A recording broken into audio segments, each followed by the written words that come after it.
የፋርስ ባህረ ሰላጤና የቀይ ባህር ሞገዳማው ውሃዎች ዛሬ የተለመደውን ሰላማዊ ገጽታዎች አጥተዋል። ከውሃው በታችና በላዩ ላይ ከዚህ ቀደም ታይቶ የማይታወቀው አውዳሚ ማዕበል እየተፈላ ነው። አየሩ በባህሩና በከባድ የጦር መሳሪያዎች ትንፋሽ ታፍኗል። ጸጥታው ያስፈራል። ነገር ግን ይህ ጸጥታ አውሎ ነፋሱን ከመቀስቀሱ በፊት የሚከሰተው አይነት አስፈሪ ዝምታ ነው። በድንገት ይህን ዝምታ በመስበር የውሃውን ሞገድ እያመሱ ብረታ ብረት እየለበሱ ግዙፍ ተንሳፋፊ የጦር ከተሞች ወደ ቀጠናው መትመም ጀምረዋል። እነዚህ ተራ መርከቦች አይደሉም። የታሪክ አቅጣጫን ሊቀይሩ የሚችሉ ምድርን የሚያንቀጠቅጥ አቅም ያላቸውና የአሜሪካ የጦር መርከቦችና ግዙፍ የአውሮፕላን ተሸካሚዎች ናቸው። ሁኔታው ተቀይሯል።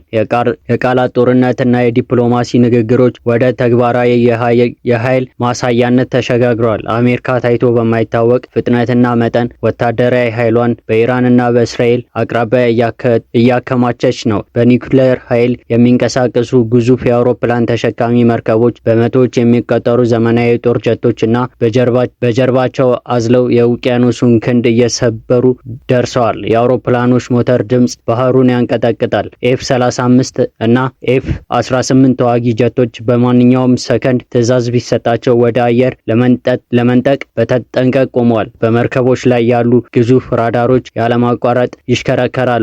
እያንዳንዱ የጠላት እንቅስቃሴ እያንዳንዱ የአየር ላይ እና የባህር ላይ ትንፋሽ አጉልተው ይቆጣጠራሉ።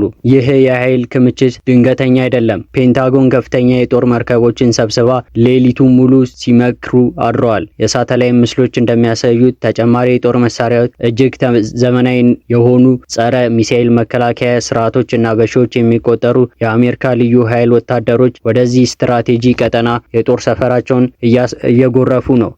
ሄሊኮፕተሮች ከመርከብ ወደ መርከብ ከመርከብ ወደ የብስ ወታደሮችንና ቁሳቁሶችን በማመላለስ ላይ ናቸው። ሰማዩን በቀይ እሳት የሚያነዱ የሚሳኤል ማስወንጨፊያ አፈሙዞች ወደ ተነጣጠረባቸው የጠላት ኢላማ አዙረው የመጨረሻውን ትዕዛዝ ይጠብቃሉ። አሜሪካ በዚህ ተግባር ግልጽ የሆነ እና የማያሻማ መልእክት እያስተላለፈች ነው። እኛ እዚህ ነን። ለማንኛውም ሁኔታ ተዘጋጅተናል። ማንኛውንም ጥቃት በከፍተኛና አውዳሚ ኃይል እንመልሳለን። ነገር ግን ከባህሩ ማዶ ይህንን ግዙፍ የኃይል ክምችት በንቀት እና በቁጣ የሚመለከቱ ሌላ ኃይል አለ። ኢራን። ቴህራን ወደ ኋላ የምትልበት ወይም የምትደራደርበት ምንም አይነት ምልክት አላሳየችም። በተቃራኒው የኢራን መንግስት እና የእስላማዊ አብዮት ዘብ ከፍተኛ የጦር አዛዦች አካባቢውን ወደ እሳት ላንቃ ሊያስገባት የሚችል ጠንካራ የበቀልና የአጸፋ እርምጃ ማስጠንቀቂያ እያስተጋቡ ነው። የማንኛውም ተኩስ ምላሽ እጅግ አስከፊና ያልተጠበቀ ይሆናል የሚለው ዲስኩር በመገናኛ ብዙሃን ይደጋገማል። በኢራን ሰፊ ግዛት ውስጥ ከተራሮች ስር እና ከምድር በታች በጥልቀት በተገነቡ ሚስጥራዊ የጦር ሰፈሮች ውስጥ ከፍተኛ ንቅናቄ አለ። የአሜሪካ ኃይል መገንባትን ተከትሎ ኢራን የራሷን የጦርነት ዝግጁነት በከፍተኛ ደረጃ አጠናክራለች። እጅግ ዘመናዊ የሆኑ እና በድምጽ ፍጥነት የሚምዘገዘጉ ባላስቲክ ሚሳኤሎች ከሚስጥር መጋዘናቸው ወጥተው ወደ ማስወንጨፊያ ጣቢያዎች እየተጓዙ ነው። እነዚህ ሚሳኤሎች በሺዎች የሚቆጠሩ ኪሎሜትሮችን አቋርጠው የአሜሪካን የጦር መርከቦችና የእስራኤል ከተሞችን ትክክለኛ ኢላማ የመምታት አቅም አላቸው።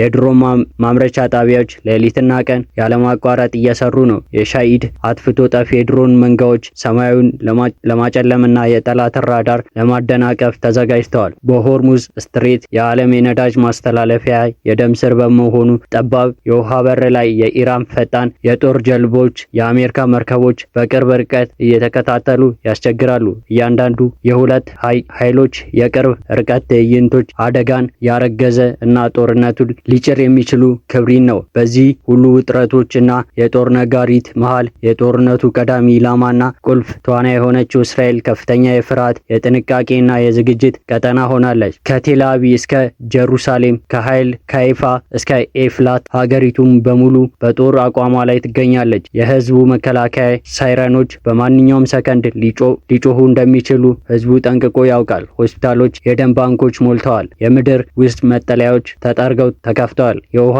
የምግብና የሕክምና ቁሳቁሶች በበቂ ሁኔታ ተዘጋጅተዋል።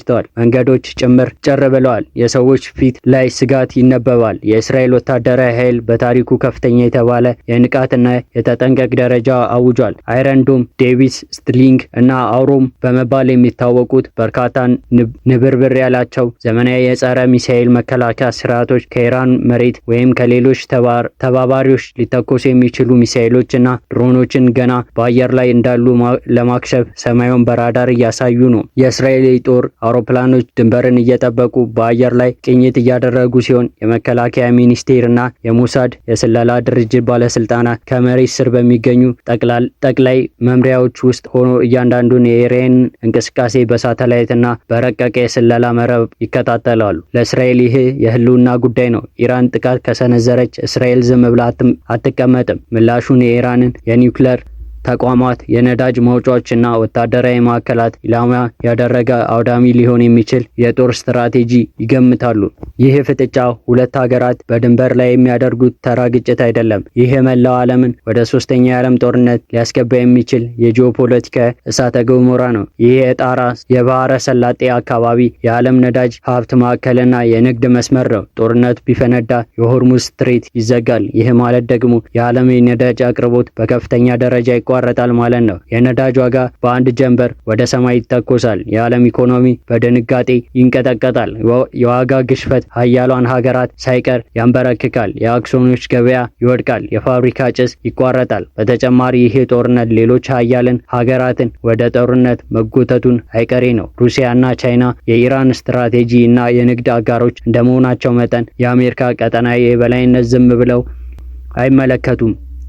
የጦር መሳሪያዎች፣ የሳተላይት መረጃ ልውውጥ፣ የሳይበር ጥቃት ሽፋን ወይም ቀጥተኛ ያልሆነ ወታደራዊ ተሳትፎ ሊያደርጉ ይችላሉ። በሌላ በኩል የአውሮፓ ሀገራትና የኔቶ አባላት ከአሜሪካና ከእስራኤል ጎን ሊሰለፉ ይችላሉ። ይህ ጂኦፖለቲካዊ ክፍል የዓለም ሀያልን የጦር መሳሪያዎች መፈተኛ፣ የጡንቻ መለኪያ እና የሞት ሜዳ ሊያደርጉ ተቃርበዋል። አሁን ባለው አስፈሪ ሁኔታ ዲፕሎማሲ ቦታውን ለወታደራዊ ጡንቻ ማሳያ እና ለዛቻ ለቋል። የተባበሩት መንግስታት ድርጅትና ሌሎች ዓለም አቀፍ አስታራቂ ውጥረቱን ለማርገብ ከጀርባ እጅግ ውጥረት የበዛበት ጥረት እያደረጉ ቢሆንም የጦር አዛዦች ግን ጣቶቻቸውን ቀዩን ቃታ ላይ አድርገዋል። በጦርነት ውስጥ በተለይም እነዚህ አይነት ዘመናዊ፣ ፈጣን እና የከፍተኛ ቴክኖሎጂ ጦር መሳሪያዎች በታጠቁ ኃይሎች መካከል